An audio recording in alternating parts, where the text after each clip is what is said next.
Justu hauez, Kajarroa Alea taldeko zuzendari berria, profesionaletako postuak utzi, eta orain direktore bezala biliko zea filialean, erronka berria zuretzat, oso berria gainera, txerrenu honetan murgiluta bazaude ere orain diken, guztiz aldatu da lana, ez? Bai, lan berria da, azkenen guztiz ez eta aldatu, handikan hemen hau bizita tarten, ez dut nik ematen padali, baina bizita tarten, eta gogotxu egia esan. Kajarroa Aleari beste sona bat, edo beste toke bat eman behar diozue aurten, ez? Bai, hori da intentzioa, pixkat elkartu gehiago albaldin bada profesional taldeakin, eta igotzeko aukera baldin badaukate, ikasiak igotzea. Talde honen helburua, azterketetaz aparte beti da talde profesionala, elikatzea, txerrendulariak area eramatea, hori izango da helburua eta horretarako lan dingo dezue. Bai, noski, azkenen gaur egun gazteetan fijatu behar da eta gazteak sortu behar dita eta ekipo profesionalak behar ditu gazteak eta horretara daukagu talde hau. Dagoeneko garaipenarekin hasi zeate, sentsazio onak, eta asteburu honetan txerrendu julen Euskadiko Zelarekin ibiliko dan, sentsazio onak ikusiko ditugu asteburu honetan ere, eta orokorrean beraz, demoraldi hasiera bikaina.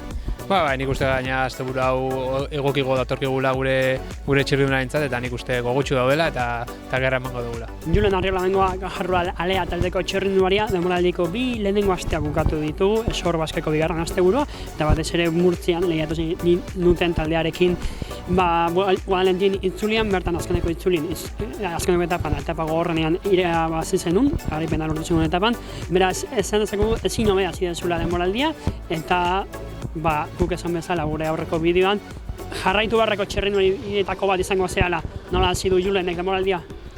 Bai, esaztezun beste entrevista horretan, esan utzun aurtengo helburuetako bat zala ondo hastie, ze normalien nire hasirak ez da niretako oso erresa, baina aurten oso ondo entrenadot, helburu horrekin, eta konfiantza bastante mundu uste hori Guadalentinen lehenengo hastien irabazti karrera.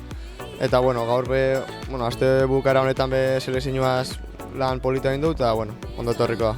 Lehenengo argiak jarrita, hemendeko herria helburu handiago etortzen jungo dira pixkanaka, esan diguzu Euskal Herrian asko ikusiko zaitugula, begizkota beti ere itzuliak eta etapa gogorrenak izango dira, ez?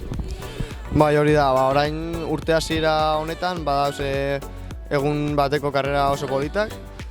Gero hori, intentzioa apirila, maiatza zain beste, apirilako hilabetera oso ondo iristea da helburua. Eta hori behin pasata, gero itzuliak lehiatzeko ondo egotea espero dut. Iazkoa urte oso zaila izan zen zuretzat, gora bera, lesio, eta ahazteko urtea, baina gogoratzen dugun 2021 garren urtea maiera, bikaina egin zenun, bigaraipen lortuta oso maila onarekin, bide horretatik bueltatu zarela dirudi, baina lan onak eduki behar du fruitua, garaipenak lortzen, azterketa importanteetan. Bai, hori da, askotan ondo ibiltzea ondo dago, baina behin eta berriro errematatzen baduzu hori da ikusten dana. Eta bai, hori espero dut laizter hartzea puntu on hori, eta nik normalien mantentzeko gaitasun hori ukitzen dut.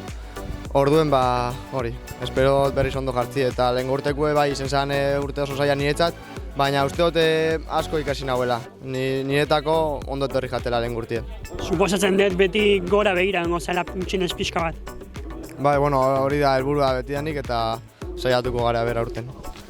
Mikel Unzilla, Kajarroa Alea taldeko lehenengo urteko txerrindularia, demoraldia estrenatzen, maila estrenatzen, dagoeneko Esor Baskeko asteburu bat beteta, sentsazioak hartu dituzu mailari, zenbuz hasi dugu maila honetan? Pasadan astean, bakarrik larun batean korritu nuen, eta asteburu honetan 3 lasterketa, eta ikusiko dugu nola jaten den. Iaz oso ondo bukatu zenun junior maila, baina hau zeharo diferentea da, nola ikusten duzu kategoria berri hau? Lehenengo adaptatu kategoriara, eta baita kilometrotan, kilometro gehiago dira, eta adaptatu eta ikusiko dugu nola joten den. Denboraldi helburuak taldea bezala, beti Espainiako kopa bueltak izaten dira, baina lehenengo urteko txerrendulari batentzat zentzu dira helburuak olako talde batean. Jagon gara ikuste, baina, hemengo lasterketak eta ikusiko dugu ze korritu alduen. Sortean. Eskerrik asko.